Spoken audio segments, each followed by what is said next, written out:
Though they share a close geographical location, common culture, and also common faith, but do Malaysia and Indonesia thread similar narrative in the nature of Islamic education? Grab a cup of tea, get comfy, and join me as we explore what makes Islamic education in Malaysia and Indonesia so impactful yet so distinct right here on the Triple IU Library Podcast.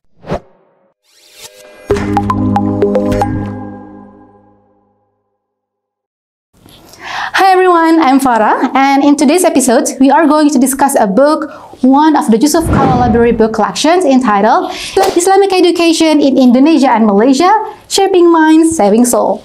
This PhD thesis turned-to-be book is ideal for scholars and readers exploring Islamic education, Southeast Asian studies, Muslim communities, political Islam, and comparative education.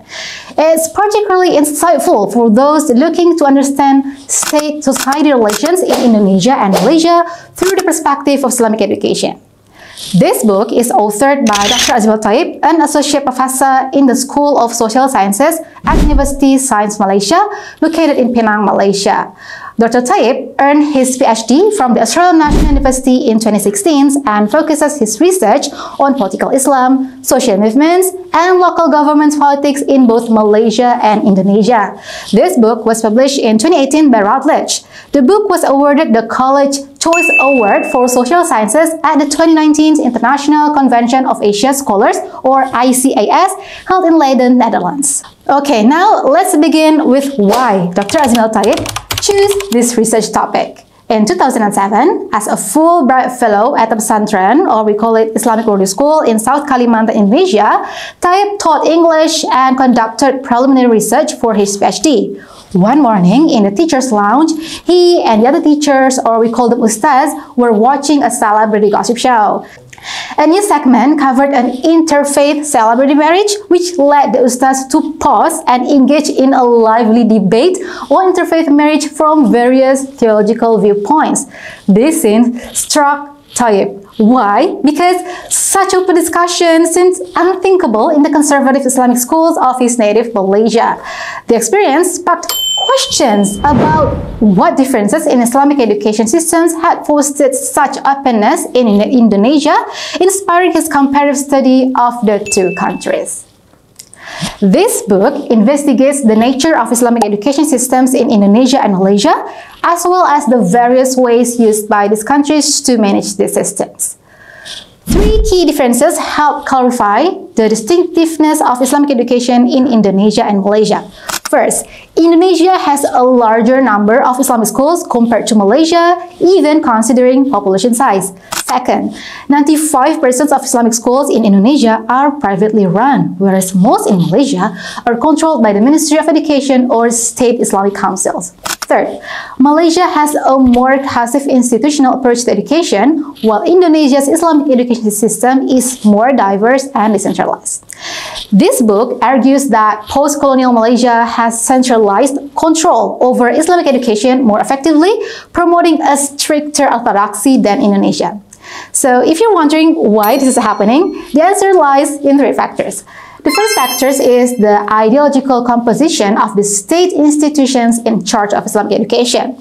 Second, patterns of social Islamization that have prompted different responses from the states. And the final factor that influenced centre-periphery relations is the central government's control over resources. Okay, now let's break down each of these factors. Number one, the ideological structure of state institutions. In Malaysia, institutions overseeing Islamic education, primarily the Ministry of Education and JAKIM, or Jabatan Kemajuan Islam Malaysia, have a federalized institutional mindset, as Taib terms that local educational agents of the states believe the only way to improve the overall conditions of Islamic education locally is through the heavy involvement of the federal government, an influence creating ideological uniformity. In Indonesia, the Ministry of Religious Affairs, or MORA, and the Ministry of Education and Culture, or MOEC, share control, leading to ideological differences and reduced central authority, particularly following the 1999 decentralization law. Number two, social Islamization patterns. Malaysia's Islamic resurgence in the late 1970s, driven by its semi-democratic electoral system, strengthened Islam's role in governance. While in Indonesia, under authoritarian rule, Islamic influence remained less politically integrated. Number 3, the central government's control over resources. Malaysia's resources enabled a centralized approach to Islamic education, while Indonesia's budget constraints and decentralization laws led to a more fragmented system. The book used case studies from each country, Indonesia and Malaysia, to illustrate these points.